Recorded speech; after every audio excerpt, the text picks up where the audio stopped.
वो किसी स्कूल की टॉपर थी। ह्यूमैनिटीज परस्यू करने के लिए एक बड़े स्कूल में आई, क्लास 11 में एडमिशन लिया। उसका नाम परिधि मामा था। उसके सर नेम की वजह से कभी-कभी उसके क्लास के बच्चे, कभी-कभी तो टीचर्स भी मुस्कुराते, हालांकि उसके सामने कोई कुछ नहीं बोलता। इसका कारण यह था कि पहली बात तो एक पढ़ने में बहुत अच्छी, दूसरी चेस की बहुत अच्छी प्लेयर, बहुत अच्छी डिबेटर, पुस्तकों का इतना जबरदस्त शौक कि लाइब्रेरी में उससे अधिक कोई किताब अपने नाम से इशू ही नहीं कराता। और सबसे बड़ी बात यह है कि ऐसी कोई एक्टिविटी नहीं थी जिसमें परिधि नहीं बल्कि मामा हिस्सा नहीं लेती थी। कुछ दिन में पॉपुलर हो गई, स्कूल की हेड गर्ल बनी। हेड गर्ल के रूप में जब उसे अपने बारे में बताने के लिए कहा गया तो उसने लगभग सबको रुला दिया। उसने कहा कि मैं बहुत लकी हूं कि जब मैं 3 साल की थी तो एक रोड एक्सीडेंट में मेरे मम्मी और पापा दोनों की डेथ हो गई, मैं बच गई।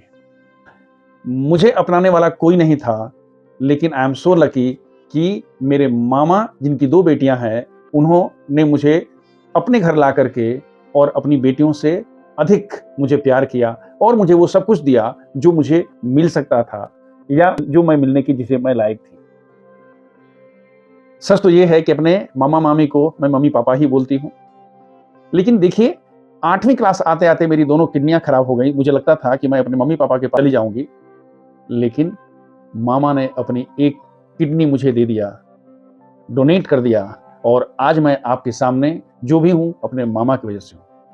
इसलिए 9th में रजिस्ट्रेशन से पहले मैंने मामा से जिद करके अपना सरनेम मामा रखवा दिया था। मुझे नहीं पता है कि मैंने ऐसा क्यों किया, लेकिन इतना जरूर पता है कि मैं मामा शब्द को अमर करना चाहती हूं, अपने मामा को अमर करना चाहती हूं, क्योंकि मेरा पूरा एग्जिस्टेंस अपने मामा की वजह से है।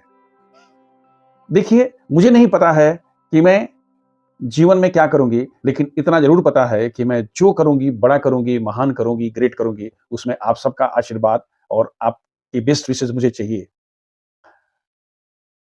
और चलते चलते मैं आपको एक मैसेज जरूर देना चाहती हूं कि आप अपने आप को हमेशा लकी समझिए, भाग्यशाली समझिए, क्योंकि जीवन में कुछ भी आता है, जितनी बड़ी परेशानी होगी, भगवान मामा बन करके आपके बगल में खड़ा हो जाता है, आपके साथ हो लेता है। जो मेरे मामा मेरे भगवान के रूप में मेरे साथ हैं, मैं अपने मामा के प्रति कृतज्ञ ही नहीं, मेरा पूरा एग्जिस्टेंस मामा की वजह से था, मामा की वजह से है और मामा की वजह से रहेगा। इतना कहते कहते उसकी आंखों में पानी भर आया, सब लोगों की आंखें डबडबा गई। लेकिन एक बात जरूर समझ में आ गई कि एक बच्ची जिसको वक्त के थपेड़े ने बहुत सारी दिक्कतों का सामना कराया, वो वक्त से पहले ही मैच्योर हो गई। ये बिल्कुल ईश्वर की कृपा है। और वो बच्ची ही धन्य नहीं, हम तो उस परिवार को कहते हैं कि वो परिवार भी धन्य है जिसमें ऐसा मामा पैदा हुआ है। उस मामा को शत शत नमन।